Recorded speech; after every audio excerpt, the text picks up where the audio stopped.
I think of it as who is existing between the half second between the snap and handing the ball to Bijan Robinson. But that's just me, right? We also know that I'm way out in front going, Casey Thompson was a better quarterback than Sam Ehlinger 2 years ago. So I picked a horse, right? In the way that say, and I think it should say something that I feel confident in the horses that I pick as opposed to, hey, if I don't know, I don't know. But last thing Sure. I'm gonna hit you with is you get the SEC or you get the field to win the national championship in 21. What's your football brain tell you? I'll go field. Okay. What makes you I'll go confident? field. There's no reason. So Alabama, I love Alabama, but it's so much. And so my two teams that I was really high on in the SEC, Alabama, but now, upon revision of how things are going, and there's still going to be Alabama. I'm not saying there's going to be a drop off, but I'm saying, are they going to run it back as national champions with everything they lost and Bryce Young taking over? I think there could be potential for a step back. Georgia, who I was higher on than anybody else that I, at least in my world, I hate the fact that they lost George Pickens. I hate that for him, number one, because we may not see George Pickens again until the NFL at this point.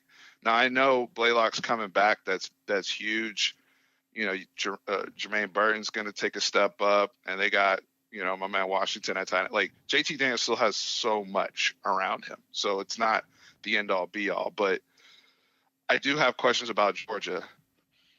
But Oklahoma is looking more appealing. Ohio State, I think, whether it's whoever plays quarterback over there, whether it's Stroud or Jack Miller or whoever, but some of these other teams out here, I don't have there's no fewer questions that I have about them than I do about Georgia. So that's just kind of where my head's going, but I'm curious what your take is there.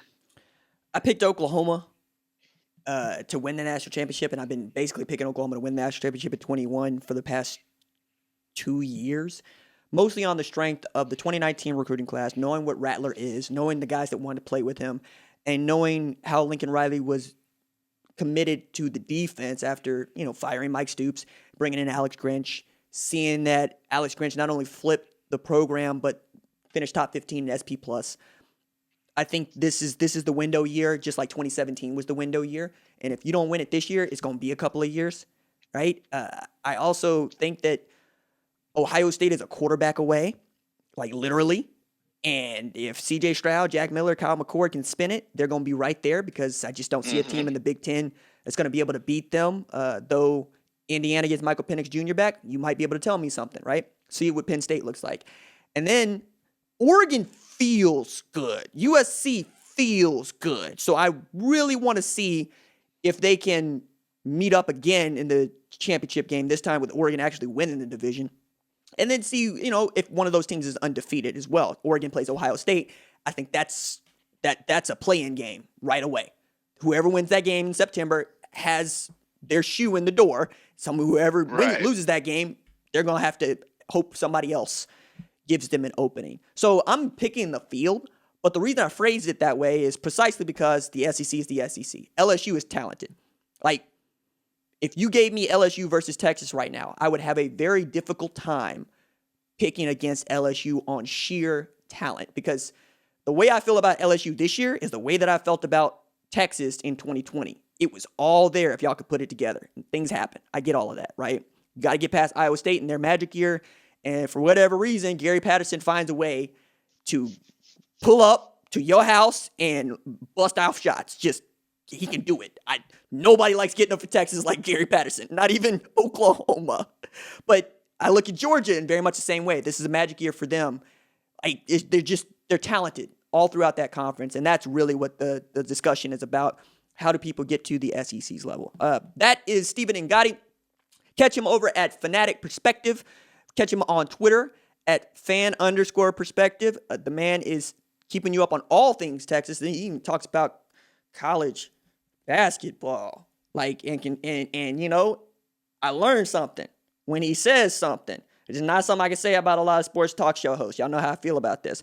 I try to stay in my lane as much as I can. Every now and again, I'll swoop over here into some OU softball because I don't know if you know this, Ngati, but the women are 28-0. The women have won 35 straight. The women have outscored people 33-1, 22-2. The women have Jocelyn Allo. Like, it's some real hella Thor Ragnarok type stuff here. Like, kneel before your queen. Okay. Patty Gasso is the best coach in this state, period, maybe of all time. I'm telling you, June is going to be fun over here because I cover softball coming up, right? One of my favorite stories ever. I wrote about it. The best two-way softball player ever. Also went to Oklahoma. You can catch me for that, is what I'm saying. You can catch him for all the other stuff over there at Texas. I'm not going to hit. No, I'm not even going to pretend. I love it. I ain't going to pretend. But no, I'm going to let me get the second shot of this vaccine. And come June, I might need to go see what's up in Oklahoma City because this team is monsters. I'm so excited about them. So excited. Matter of fact, to finish this out, they had the series against Baylor canceled, I think for COVID-related reasons. And they're saying, slide into our DMs. We will pay for you to get stomped out. To play against us. Like, they're going for records, man. That's the only way I can think about this. It's like, no, we need every game we can get because we want the record. We want the record for consecutive wins. Stupid. I love it. Stupid. I love your enthusiasm. I obviously I'm a Texas fan, but I love the enthusiasm. Shout out to the Texas women's track team. They've been dominating. Oh, yeah. How'd they do at Texas Relays? You know? They handled their business. Okay. That's how it went. Okay, that's what's up. All right. That's it for us.